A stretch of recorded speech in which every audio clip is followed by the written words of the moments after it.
Richard Kuklinski was born on April the 11th, 1935, to his father Stanley and mother Anna in Jersey City, New Jersey, the second of 4 children. Growing up, Stanley was an abusive man, often beating his children regularly, as well as his own wife. What's the worst beating you ever took from your old man? I don't think there's much difference in any of them. They were all pretty bad. He left his mark on me, pretty much. And he did most of that before you were, what, 11? Yes, I was young.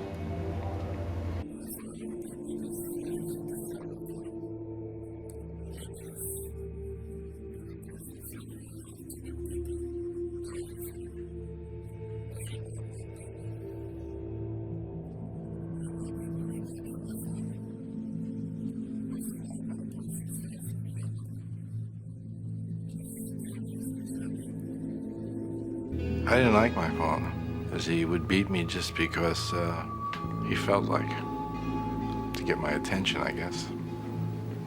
He would think nothing of coming in and smacking you, you know, basically.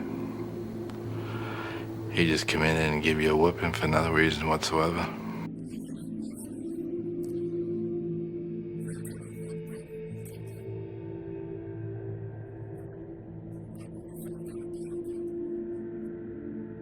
However, Richard's mother Anna certainly wasn't innocent herself. My mother was cancer. She would destroy everybody. She thought I took too long to do something. She didn't hesitate to give me a swat here and there. And she didn't just use her hand. She would hit me with a broomstick or something like that. It hurt. As a matter of fact, she broke the broom on me more than once. You got the impression, or I knew because he would like say something and then drop it and change the subject, that he was abused and that there was no love. He grew up absolutely without any love, without a doubt. I mean, the first Christmas with my family, he was in awe. He couldn't believe it. There was a tree and everyone was cooking special things and there was we were laughing and it was fun, and he kept saying, I can't believe that this is what happens. She even attempted to kill her own husband Stanley at one point with a kitchen knife.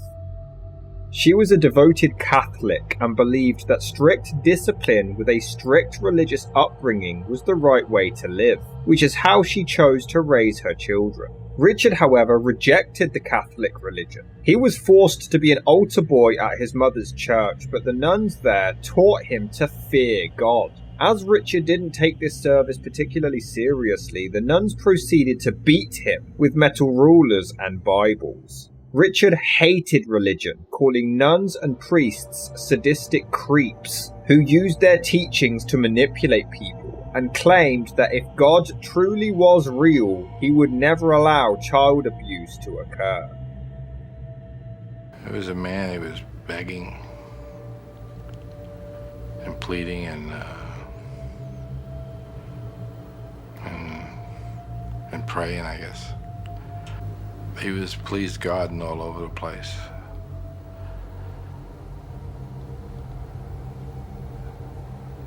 So I told him he could have a half hour to pray to God. And if God could come down and change the circumstances, he'd have that time.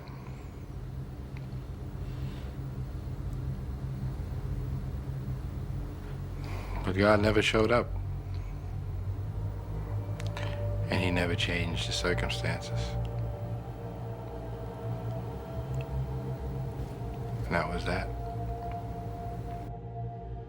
In 1941, when Richard was just 5 years old, his 8-year-old brother Florian was killed by their father during a violent beating. The family lied to the police, however, and claimed that he accidentally fell down the stairs.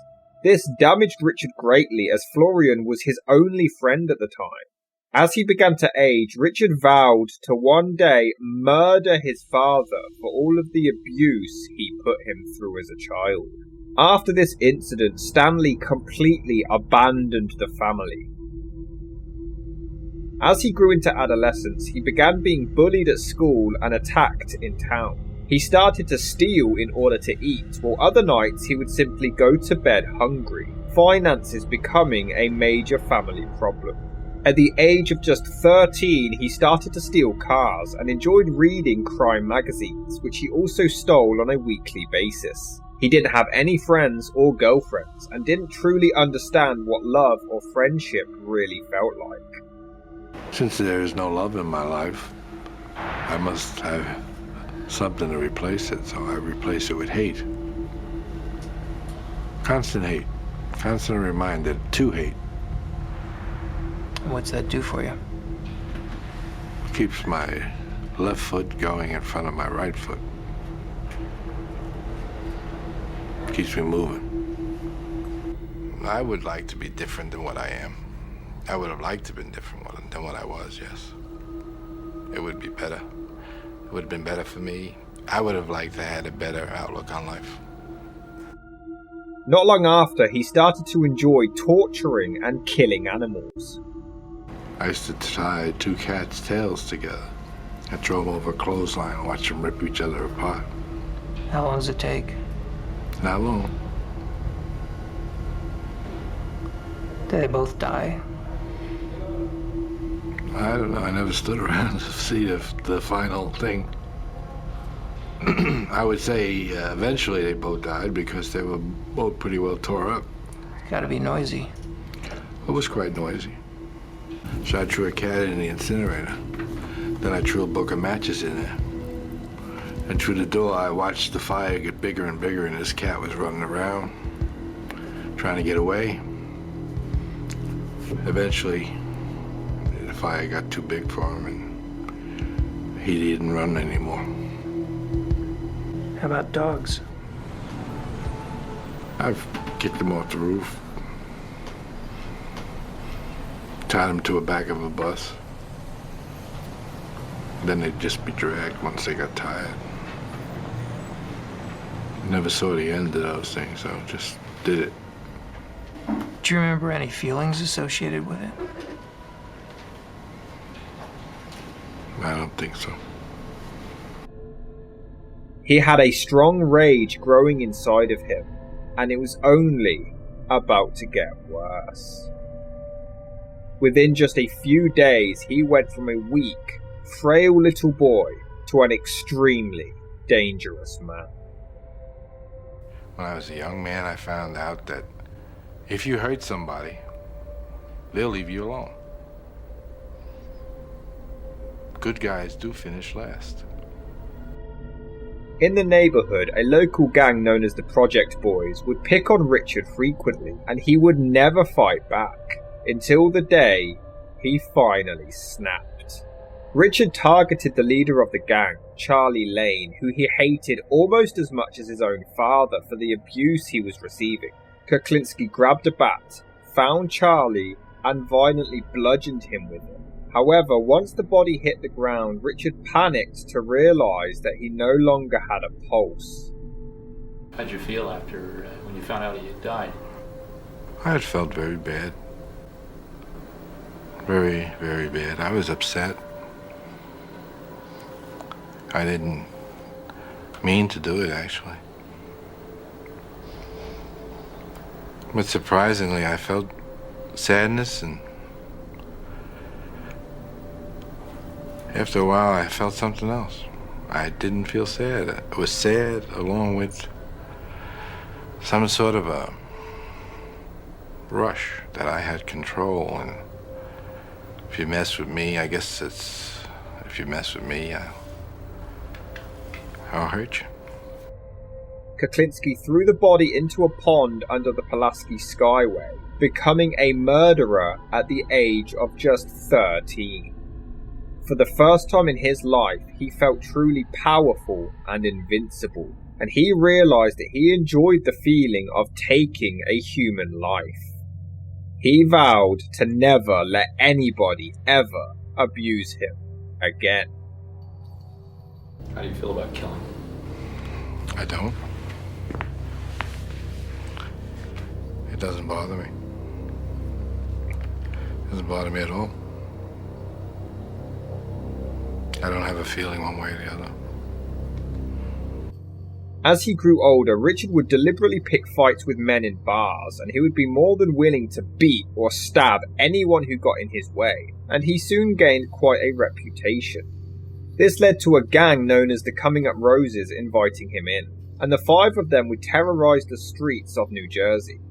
One night in a bar, Richard got into another fight with a police officer called Doyle, who was known for being rowdy and loud-mouthed. Things began to escalate until Richard decided to wait outside the bar for him, but when Doyle appeared, he passed out drunk.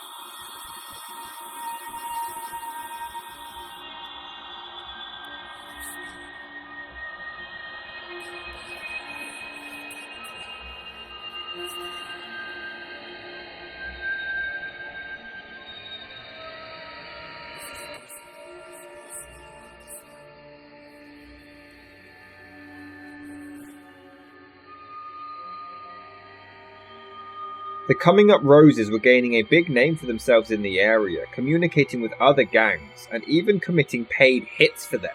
One night they were asked to kill a man, and one gang member, John Wheeler, was chosen to shoot him. However, once at the location of Lincoln Park, the gang saw the target, but John became nervous and froze. Richard, however, took the gun from him, shot the man, and then drove away as if nothing had happened.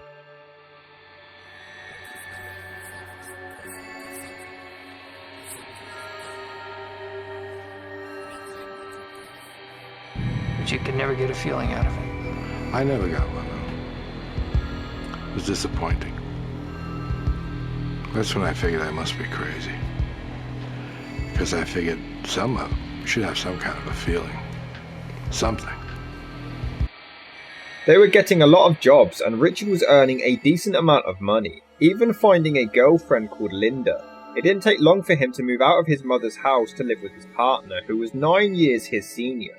They seemed happy at first, until Richard, who stood over 6 feet tall, began to beat his girlfriend, which is when she started to truly fear him. He was only 18 years old at this point, but he loved to murder, and he enjoyed the idea of being able to decide when a person's life ends. He would walk through the streets of Manhattan and just shoot homeless people randomly for fun. He would jam knives into their brains, slit their throats, or tie a rope around their neck and hang them off of his shoulder. But the police never suspected him, believing that these homeless people were simply killing each other.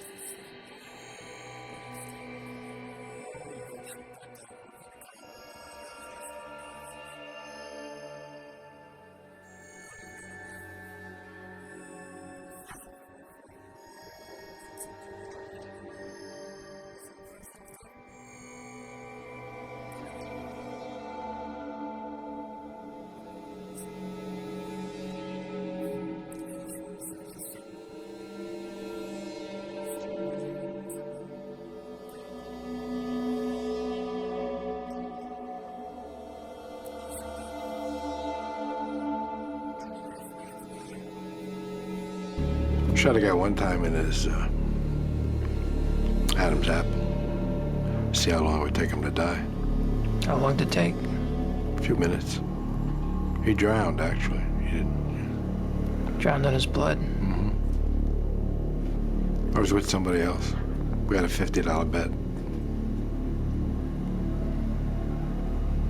I lost. One part of my life, I killed people for nothing. Just for somebody to look at me wrong, I would kill them. One day, another couple of mobsters approached Richard and informed him that two of his own gang members, John Wheeler and Jack Dabrowski, held up a mafia poker game, and they had to die. These were two of Richard's own best friends, but he knew that if he didn't do it, he would die himself. So he quickly accepted and murdered his only friends.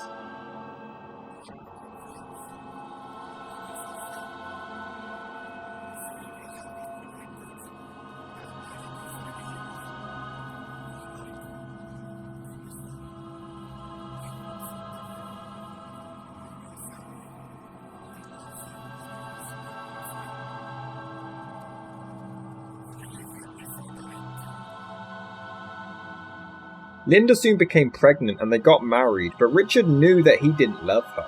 They had their first child, Richard Jr., and then later their second, David. But Kuklinski had no emotional attachment to the children or his wife whatsoever, and he never even wanted the children to begin with.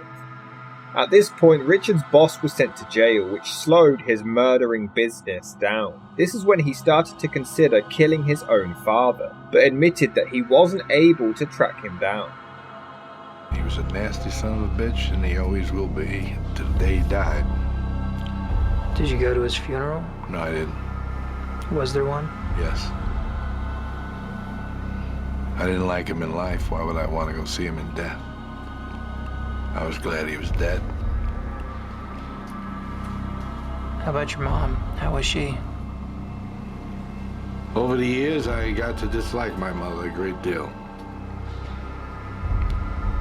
But now that I have more time to think about it, she was just a victim of her own life.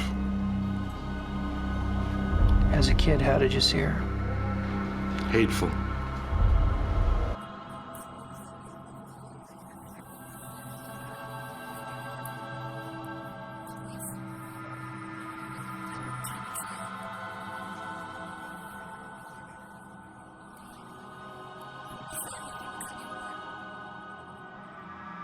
After his boss was released from jail, he became Richard's mentor and business started to pick up again. He murdered a Chicago man named Anthony DePetto, who was late on some payments, a cop named Jim O'Brien, who actually tricked Kuklinski into delivering heroin, and a mob boss called Arthur DiGilio.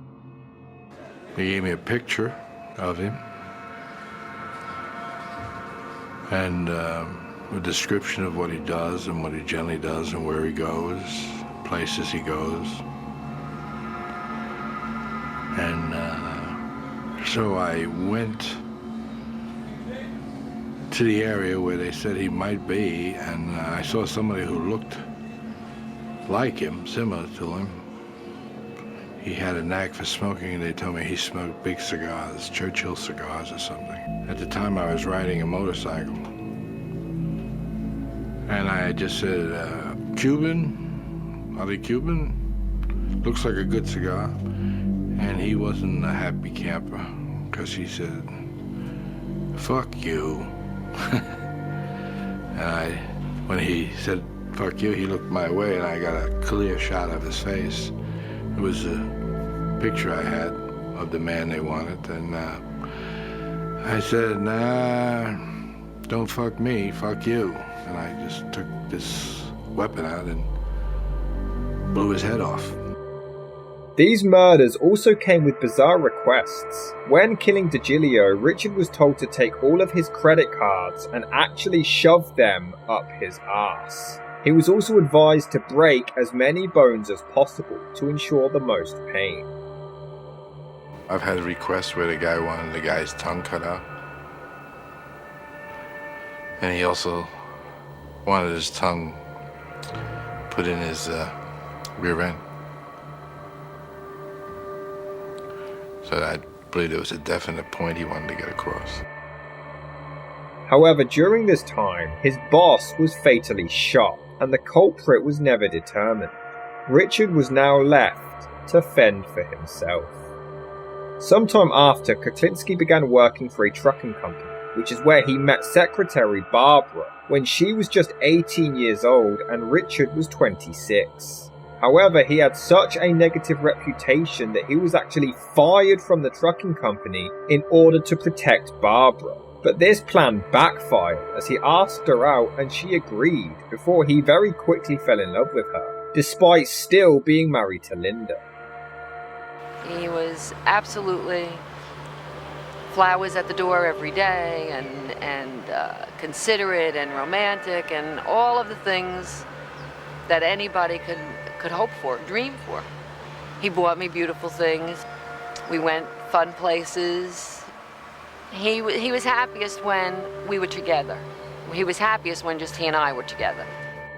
Richard saw other women on the street selling themselves and he had no respect for them. But Barbara was different and classy, and that's what attracted her to him in the first place. However, the fact that he was still married truly enraged Barbara, but Richard did oblige and got a divorce.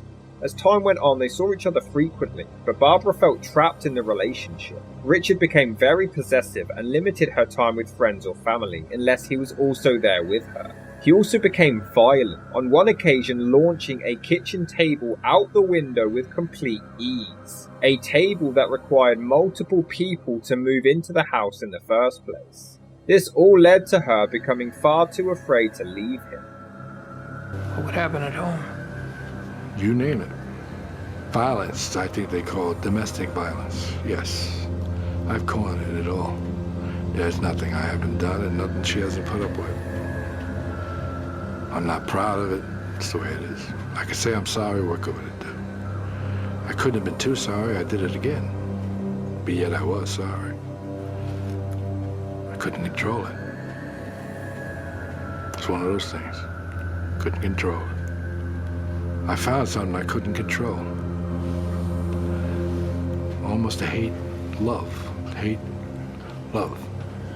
relationship. So I really loved the girl. But when I got mad, I forgot all that. And wound up hurting the person I loved. So, where did I really love her? I still hurt her. It didn't take long for her to fall pregnant, but she unfortunately miscarried after Richard forced her to sleep outside in the cold when he caught her smoking. The two got married in 1961 before she fell pregnant for a second time. Unfortunately, this ended in another miscarriage, possibly due to Richard's violent outbursts towards his own wife. After a third miscarriage, the two would finally have a baby together called Merrick in March 1964, and two more would follow, Kristen and Dwayne. However, Richard wasn't fond of the latter, as he refused to share any affection with his wife, even if it was with his own son. Well, how do you think you were with your kids? Oh, the kids.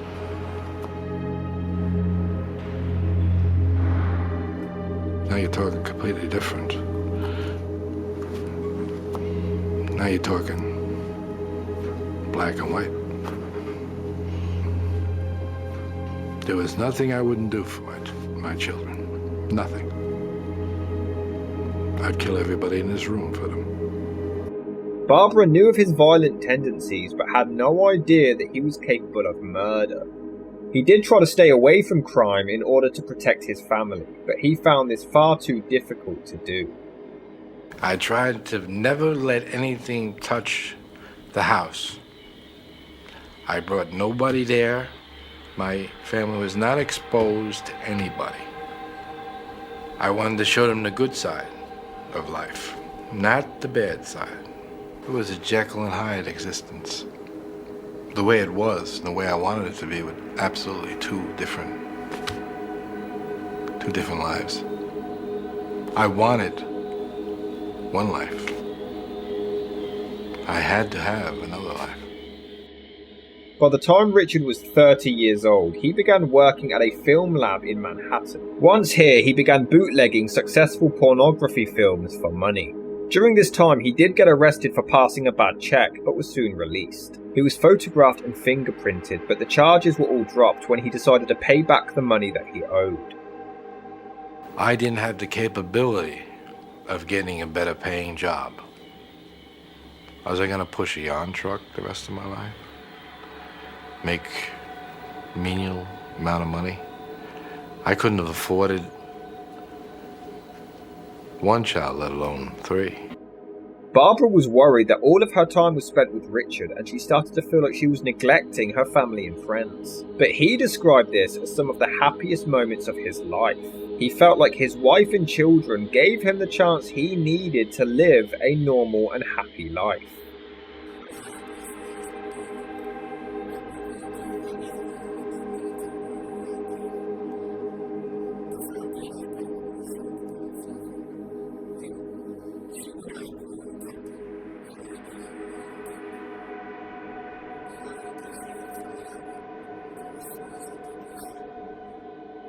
Barbara described Richard as having two personalities. One was the good side, a hard-working provider, an affectionate father and loving husband who loved spending time with the family. His daughter Merrick once became ill not long after she was born, and Richard stayed up every night to take care of her. However, he also had the bad side, which would appear at random intervals. Sometimes it would be every day. Other times it wouldn't appear for months on end, but when it did show itself, it was frightening, to say the least. I never questioned him, and you just knew, don't do it, don't ask. If he got up at 2 o'clock in the morning or during dinner and put on his shoes and walked out the door, you said bye. You didn't say, where are you going or why are you going? And it was just understood that that's the way it was. He was very private. You only knew what he wanted you to know. Richard would unleash fits of rage, smashing furniture and being physically abusive towards his wife, breaking her nose at one point and giving her a black eye. He broke her ribs, and the attacks were so bad his own children even got involved to stop them, as he always refused to ever lay a hand on them. However, that doesn't mean he didn't abuse them in other ways. On one occasion, Merrick was late home, and Richard punished her by killing her dog right in front of her. Due to these outbursts, while in a car, Barbara attempted to finally leave Richard, telling him that she wanted to see other people, to which he jabbed her with a knife so hard she didn't even feel the blade going in. He claimed that she belonged to him, and if she ever tried to leave, he would murder her entire family. I've never felt sorry for anything I've done other than hurting my family. The only thing I feel sorry for. I'm not looking for forgiveness, and I'm not repenting.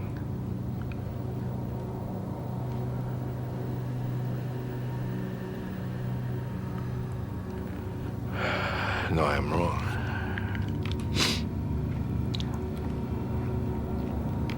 I'm wrong. I do want my family to forgive me. Oh, boy. You see the Iceman crying. Not very macho.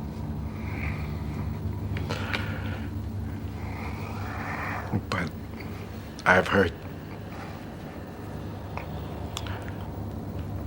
people that mean everything to me.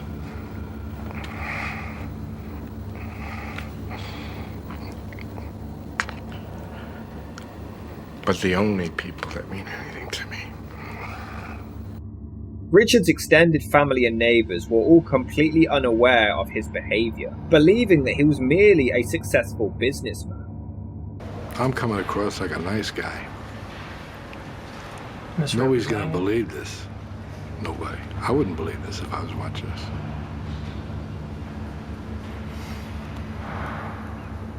Because I'm the furthest thing from a nice guy. I am what you call a person's nightmare. Because of the way I project myself, people think they can get by.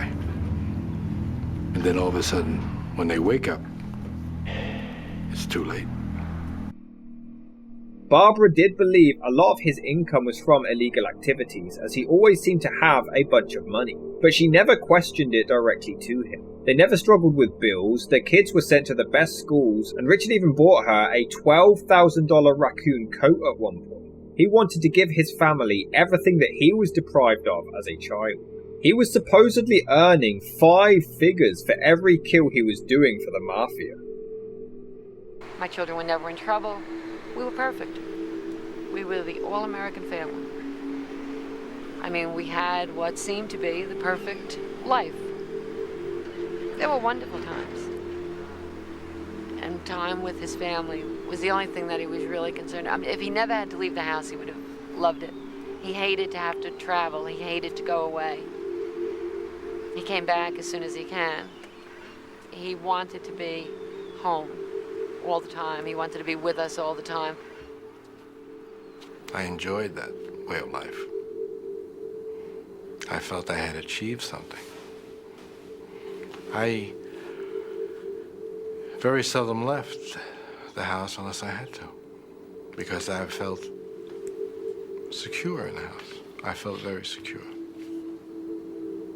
I tried to provide the best for them as I knew how. Might not have been the right way to go, but it was, for me, the only way. In 1970, Richard's brother Joseph raped a 12-year-old girl and then murdered her by throwing her and her pet dog off the roof of a 5-story building. But Richard famously hated rapists and child abusers. In the past, he had caught 2 men trying to rape a young boy, and he actually saved the child. He rescued children from a sex trafficking operation, killing their captors, and was also given a job to murder a rapist. Not only did he torture the man by ripping off his genitals, flaying his skin and disemboweling him, but he kept the rapist alive and threw him into the ocean to be eaten by sharks. Because of his crimes, Richard hated his own brother for what he had done.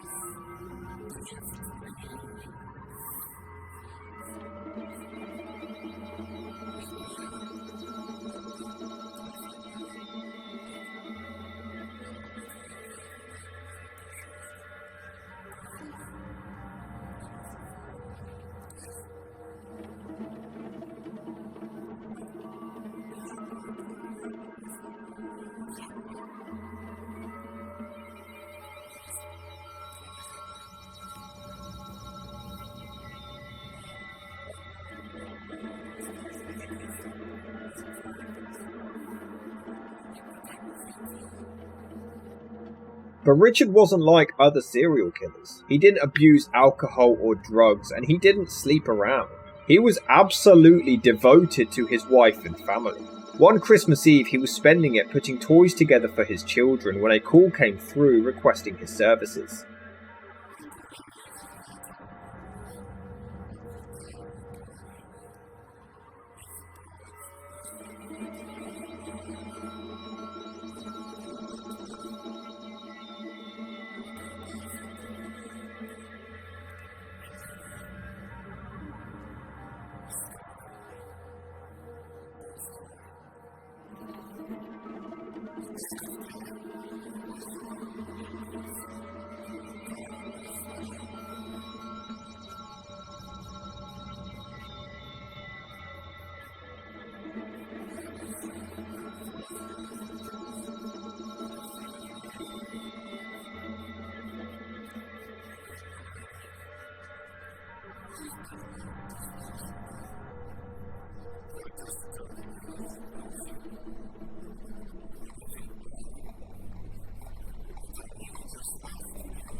I put toys together for the kids for Christmas.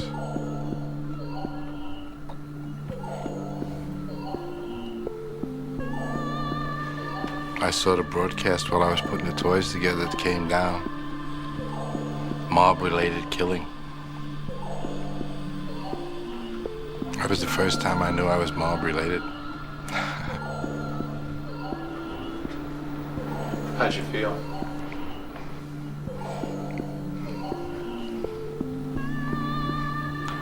I was annoyed I couldn't get the damn wagon together.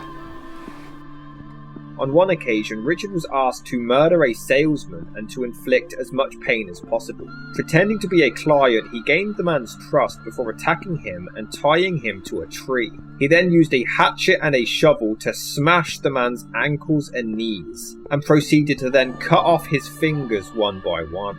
And to finish the job, he then cut the man's head off and returned it to the men who put out the hit. It helped you adapt and cope not to care. Definitely. Not to care is much better. Because it's a weakness to care. That's right, it is. Do you understand that most people can't imagine doing that to a human? Sure. I can understand that a great deal. I can't understand why I can. Did you have to cultivate that ability, or is that natural for you? I don't know. I don't recall. I did it. I don't recall when I started doing it or why, or the feeling I had when I did it. I don't know. I was a person who was able to hurt somebody at any given time with no remorse.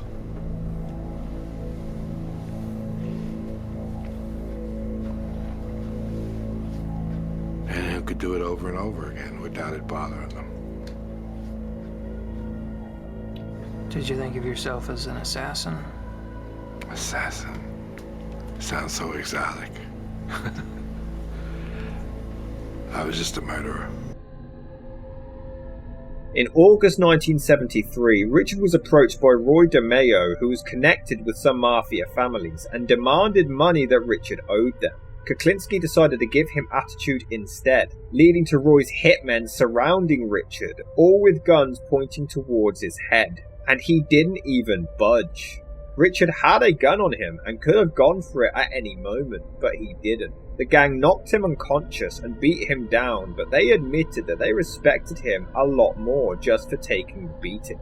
Richard knew that he would die if he went for the gun, so he decided to just take the abuse. Weirdly, after this incident, him and DeMeo became colleagues, and Richard was now working for him and quit the film lab.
He was making up to $40,000 per kill, and he admitted to enjoying seeing the look in their eyes as they died.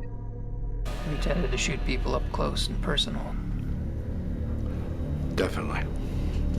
I wanted to tell them just before they left. I wanted to say goodbye.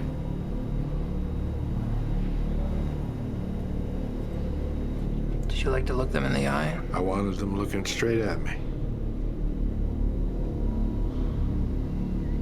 This was a long way away. The distance we are now, we were closer. What did you want him to think as they died? Just see my pretty face. I'd be looking in their eyes. I would see the blankness come over it.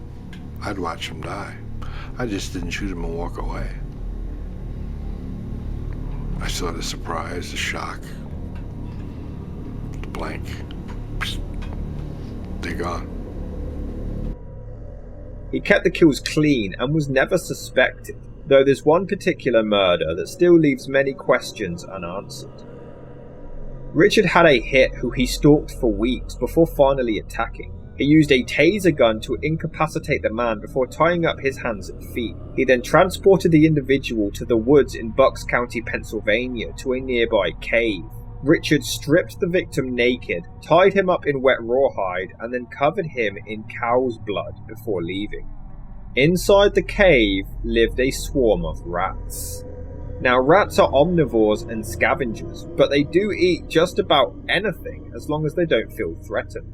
Richard tied the man up so tight that he was completely immobilized, but as rawhide dries, its grip tightens, to the point the man could barely even breathe.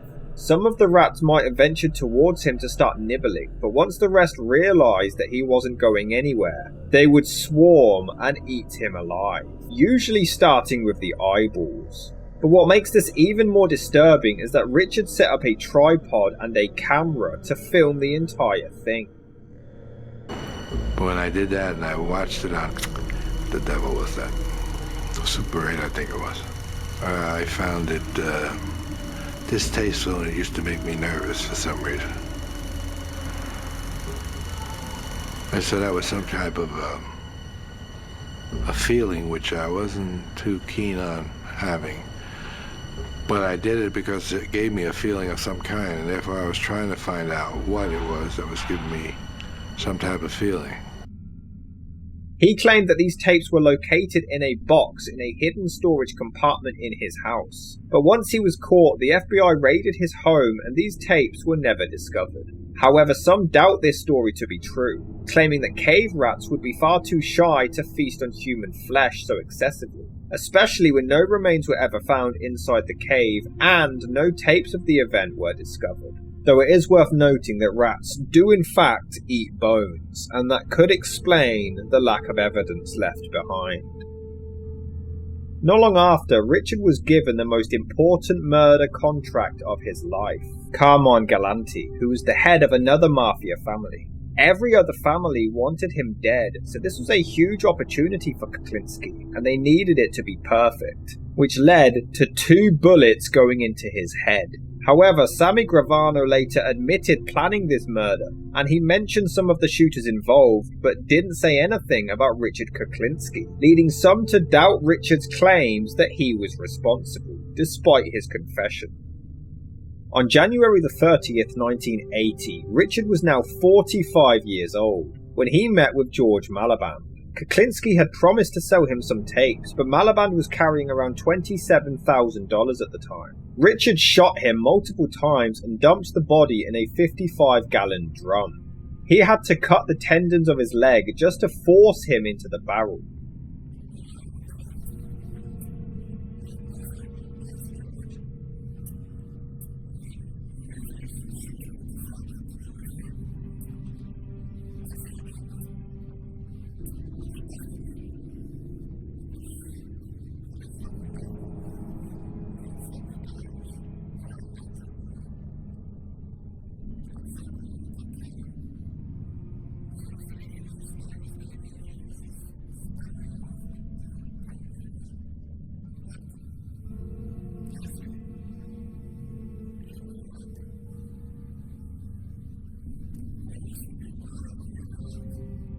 Malaband's brother had informed police that he was on his way to meet with Richard that day, so this was only the first piece of evidence to finally link them to Kuklinski.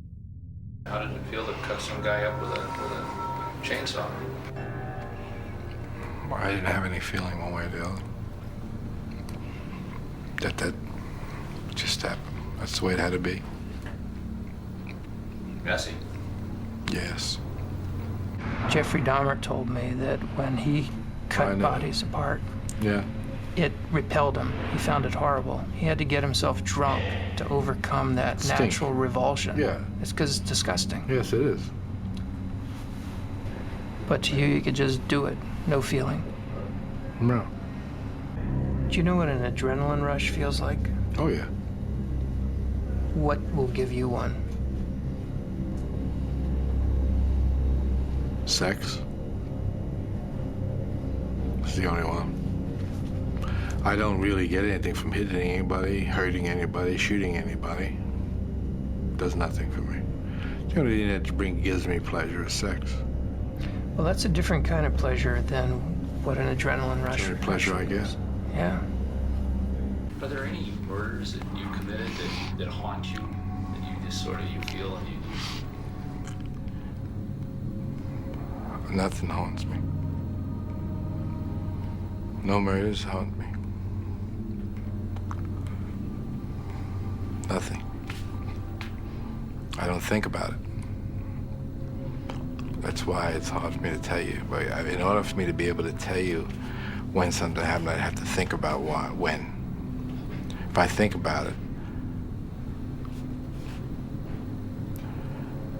it would wind up hurting me. So I don't think about it. Regardless, this gave Richard even more infamy, and he was now given a contract from Gravano himself, asking him to kill Peter Calabro, which happened easily on March the 14th, 1980. Though Richard found out that this victim was a police officer, and he decided to never trust Gravano with a contract again.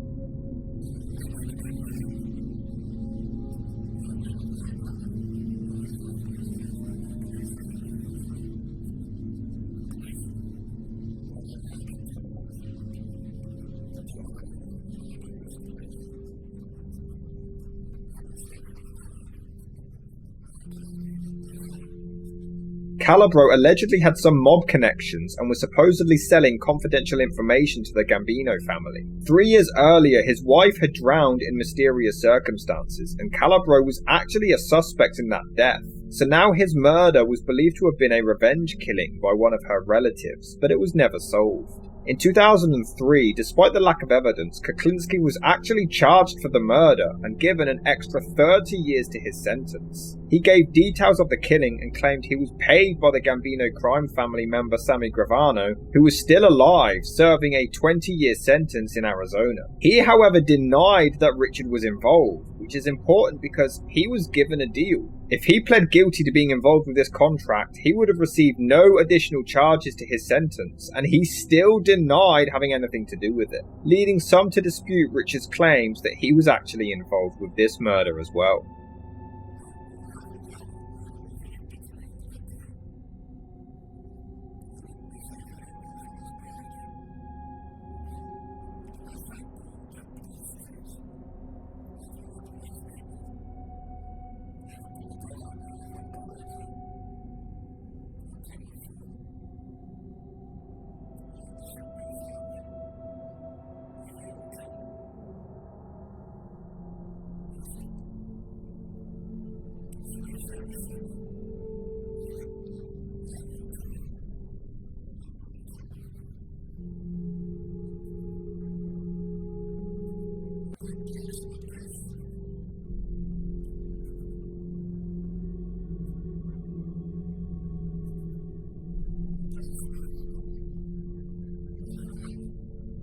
On March the 18th, John Gotti's son Frank was accidentally killed by John Favara in a car, who panicked and went home shocked, terrified for what would happen to him. Richard and some others tortured Favara to death and stuffed his corpse into a drum.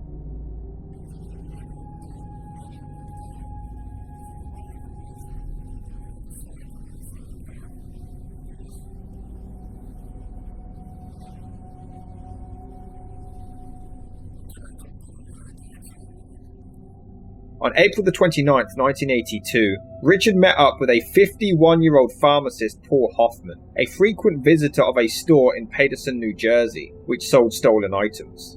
Hoffman wanted to turn over a profit by buying the popular drug Tagamet and selling it through his pharmacy. He believed that Kuklinski could help him and went to meet him with $22,000 ready, but he was never seen again.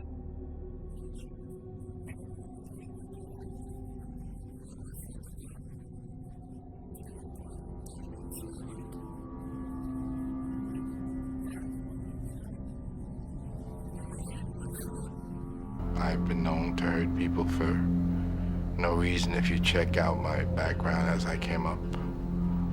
I could be anywhere, and if somebody humiliated me, I would think nothing of hitting them with a cue stick. In an instant.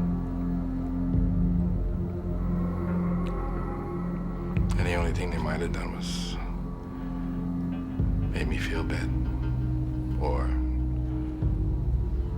challenge my authority at the time.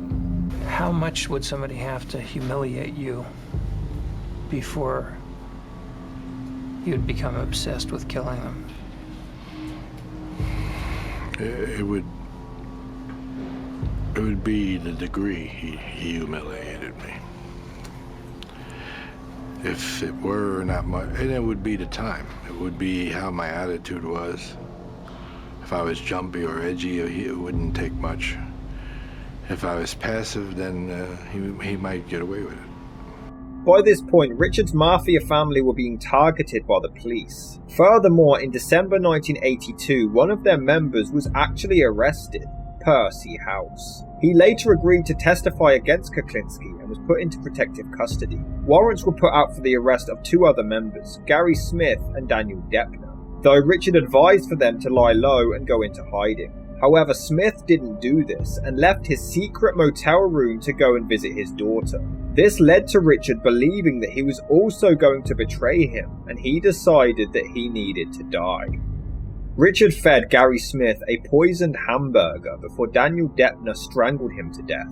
It's believed that if they didn't strangle him, the autopsy would have looked like an accidental overdose due to the cyanide. But they messed up, and it was confirmed now to have been a murder.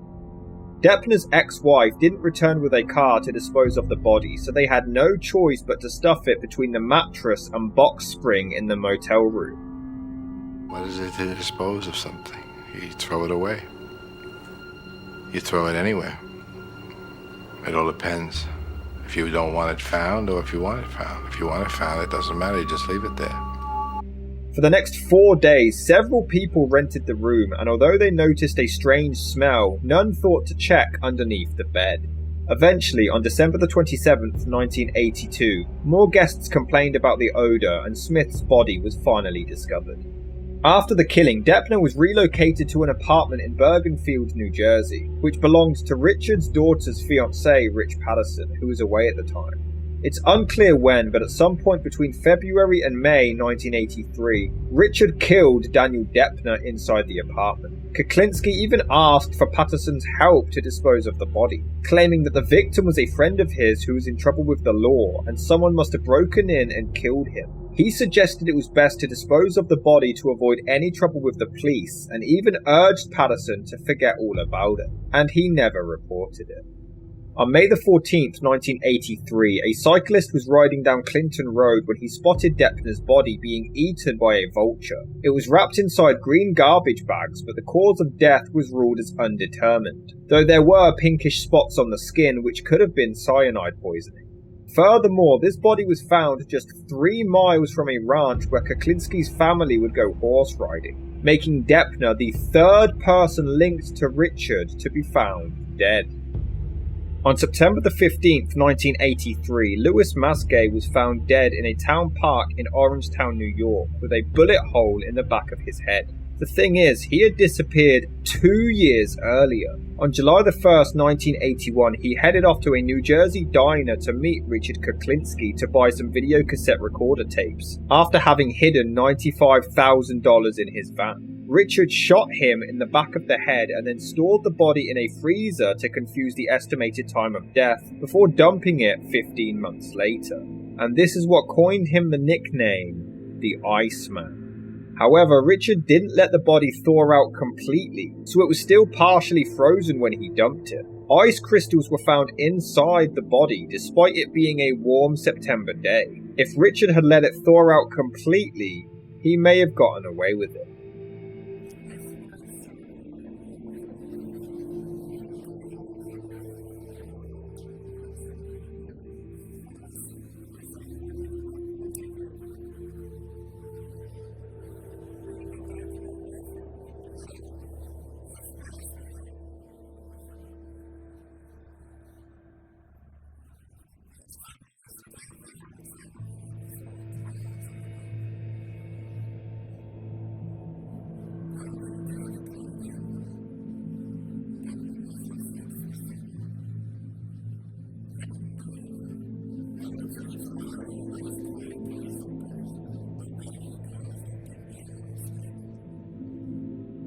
Detective Pat Kane began to become suspicious of Kuklinski after connecting him to a gang carrying out burglaries in the New Jersey area. There were several homicides that linked to him, which led to agent Dominic Polifrone going undercover for 18 months to catch him. But after murdering Louis Masgay, Richard's long-life friend Phil Solomine, who helped him with the hit, actually went around telling people about the murder, causing word to spread, and Richard's secret was finally beginning to surface. A burglar in the area was captured called Al Rink, and he was questioned and offered to name all of his accomplices to save himself. He named all of the family, including Richard, but he wasn't aware of his last name. In 1985, Kane and Polifrone worked with Phil Solomine to try to get close to Richard. Polifrone created an alias as a mafia-connected criminal called Dominic Provenzano, buying a silenced handgun from Richard, all whilst wearing a wire. You willing to go out on a contract? If the price is right, I'll talk to anybody. Yeah? Sure. And you mean to tell me your way is nice and clean and nothing fucking shows up? Well, it may show, my friend, but it's quiet. It's not messy. It's not noisy. It's not, Yeah, but how the fuck do you put it together, like, you know what I'm saying? Oh, there's always a way. There's a will, there's a way, my friend. I just have a few problems I want to dispose of. I have some rats I want to get rid of. Yeah. The only fucking thing I don't understand, don't you use a fucking piece of iron to get rid of these fucking people? Use this fucking, cyanide? Why be messy? You can do it nice and calm. You put that stuff in a mist, you spray it in somebody's face, and they go to sleep. No shit. As long as he's dead, that's the bottom line. Well, that's the thing, isn't it? No matter how it was done, I mean, I know guys that went to sleep and never woke up again. I mean, you know. And we're both laughing about this, and I'm saying in the back of my mind, I said, holy God, I said, look at this. I said, what kind of person is this?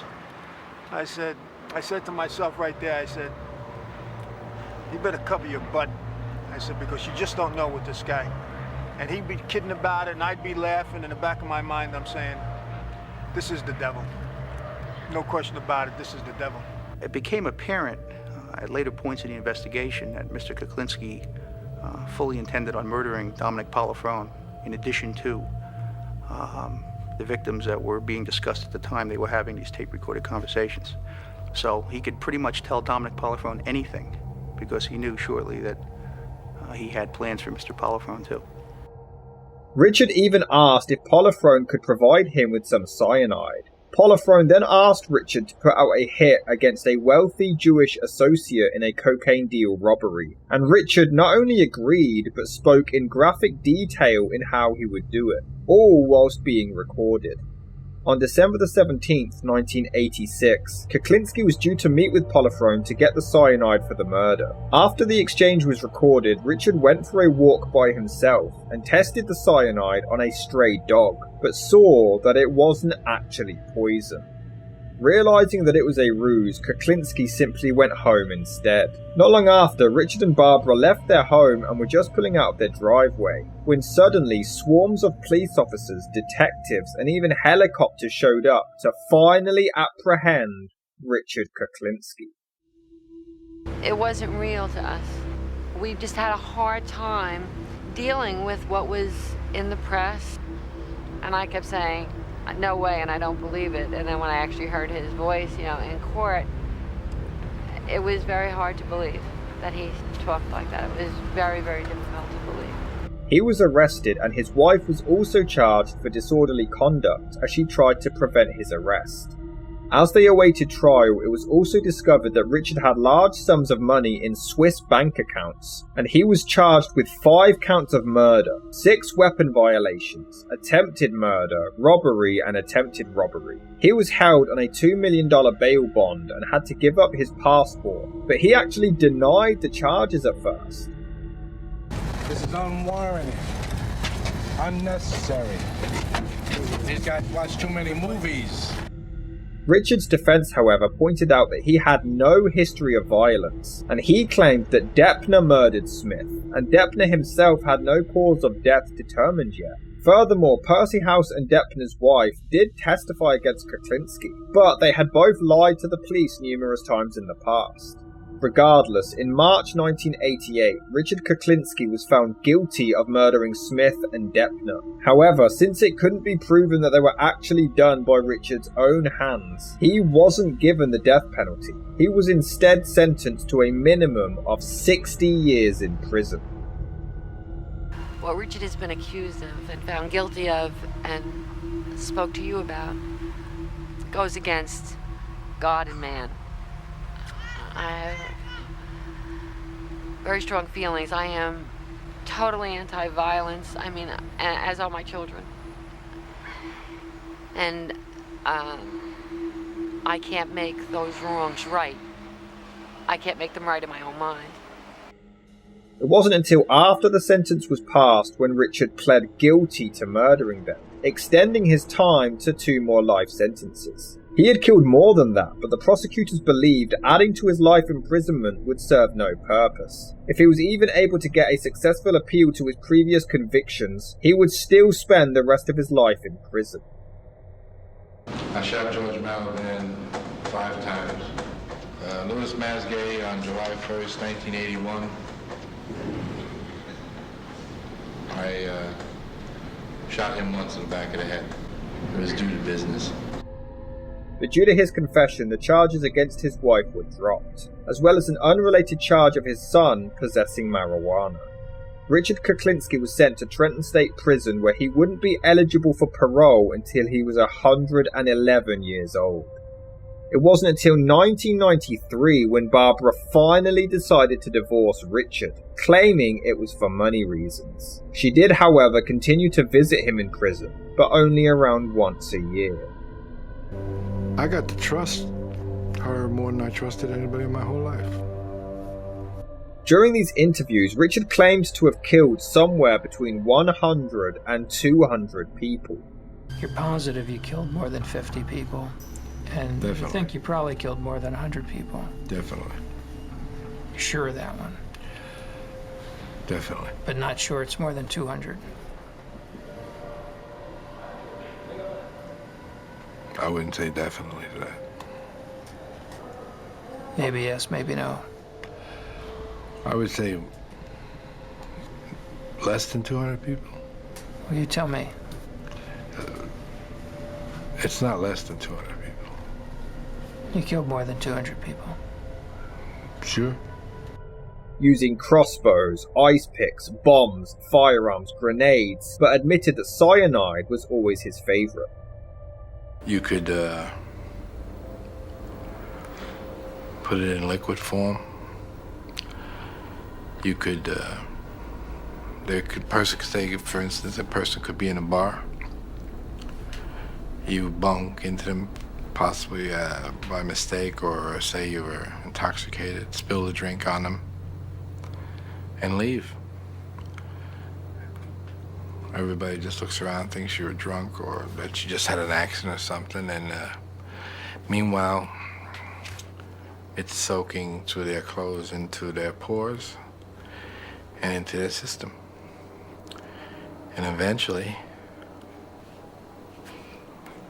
they'll die.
However, Paul Smith, a member of the task force and who had become a supervisor of the Organized Crime Division of the New Jersey Attorney General's office, claimed to have checked out every single murder that Richard Kuklinski claimed to have committed, and absolutely none of them turned out to be true.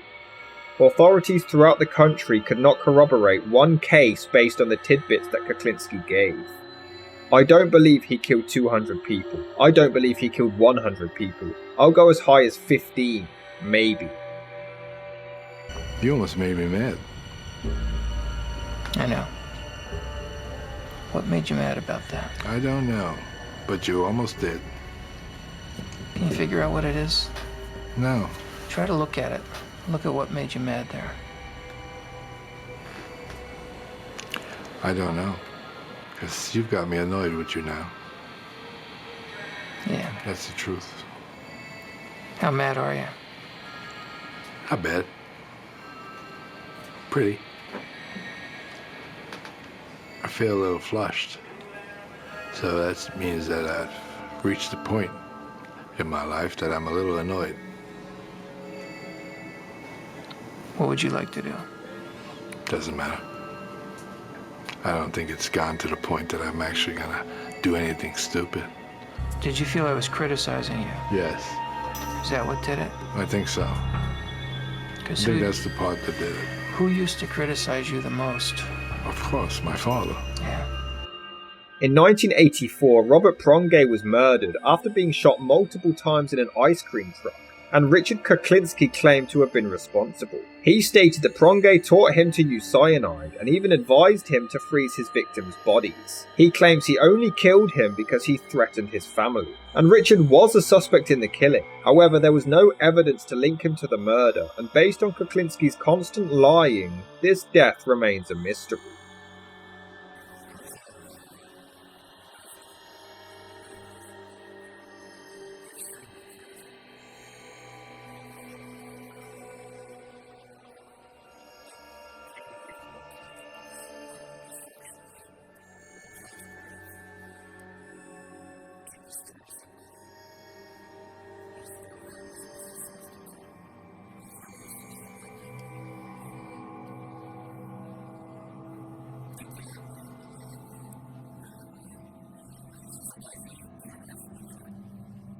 He also claimed to have murdered Roy DeMeo. He claimed that DeMeo taught him to murder in order to make money, and by the time of Roy's death, the FBI were onto him, which would have linked them to Richard himself. Kuklinski claims that he not only remembered the assault he received at Roy's hands years earlier, but he felt like Roy had outlived his usefulness, and was paranoid that if he didn't kill him, he himself would have been targeted. However, most sources indicate that he was actually murdered by members of his own crew, and there's no evidence to suggest that Richard was actually responsible.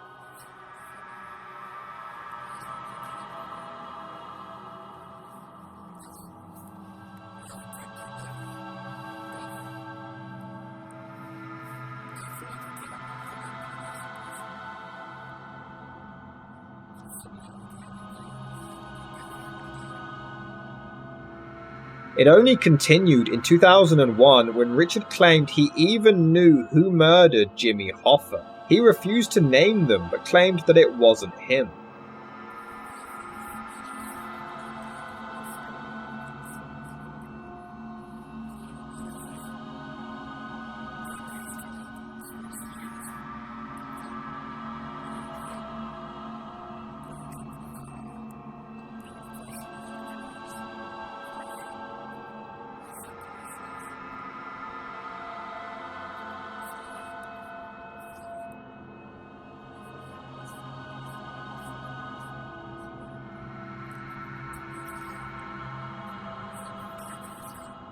Though he later retracted the statement and confessed to murdering Hoffa himself. He claimed that he and 3 other hitmen picked up Jimmy Hoffa in Detroit before he stabbed him in the car with a large knife. They then took the body to a New Jersey junkyard, placed it in a drum and set it on fire, before it was buried in the junkyard. It was later dug back up, placed in the back of a car and compacted down before being sold as scrap metal. However, due to Kuklinski's constant lying, this was also deemed unlikely, as Detroit has one of the biggest lakes in the world, so taking the body all the way to New Jersey would make little sense. It's believed that Richard made up these false allegations to add more infamy and credit to his life as a serial killer, and he became known as a narcissistic, compulsive liar. I am probably the loneliest person in the world, because I have nothing I care for, and I can't make any friends to have any kind of a relationship, so I've lost everything. I've lost everything I ever cared for, everything I ever wanted. It's down the toilet. Is that all you've got left is hate? That's all I've got left. Everything that I ever cared for is gone. Everything I ever liked is gone. Everything that meant anything to me is gone. So hate. That's all you started with, too. Then I've come full circle. It's time for me to die. In October 2005, after nearly 18 years in prison, Richard Kuklinski was diagnosed with Kawasaki disease, which is an inflammation of the blood vessels. He was moved to a medical center in Trenton, New Jersey, and he had asked for doctors to revive him if he developed cardiopulmonary arrest or was at risk of a heart attack. But his ex-wife Barbara had signed a do not resuscitate order. Barbara was called in and asked if she wanted to retract her order, but she declined. However, on his deathbed, Richard claimed that they were trying to kill him and they were deliberately withholding his own medication. Richard Kuklinski passed away on March the 5th, 2006 at the age of 70 from a cardiac arrest caused by heart disease.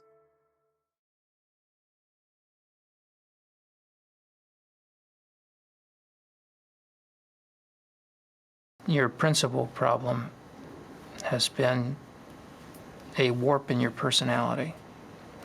And we classify personality according to different types.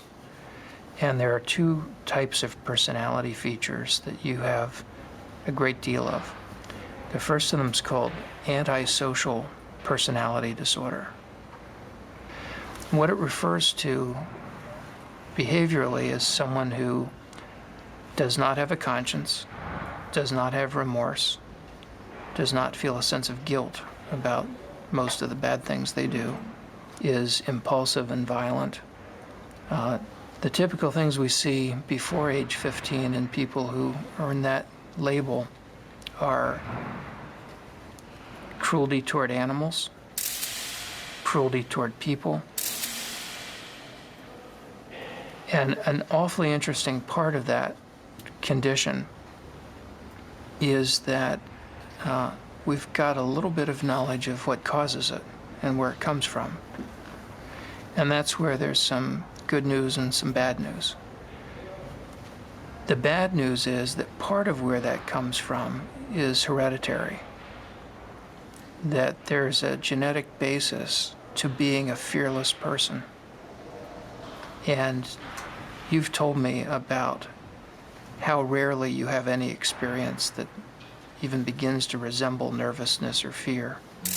It takes extreme things to make you have a sense of impending danger. Normal people get fearful about a wide variety of things frequently and would be beside themselves with the kinds of experiences that you had on a weekly basis. You couldn't have done the things you did if you were capable of ordinary fear. But the fact that you're born with a genetic predisposition to fearlessness doesn't mean that it's inevitable for you to become a criminal. Because some people who have that genetic predisposition to fearlessness become pro-social risk takers. They do things like drive race cars, test fly planes, fighter pilots, bomb disposal technicians. Now, those are all jobs where it helps to have a lot of fearlessness. And in fact, some people in law enforcement, if you raise a kid with love and kindness and affection most of the time, you've got a good shot at their growing up to be decent, caring, loving human beings and treating their own kids well. But if you raise a kid the way Stanley raised you, with no love, no affection, constant abuse, beatings for no reason, all you teach is hatred.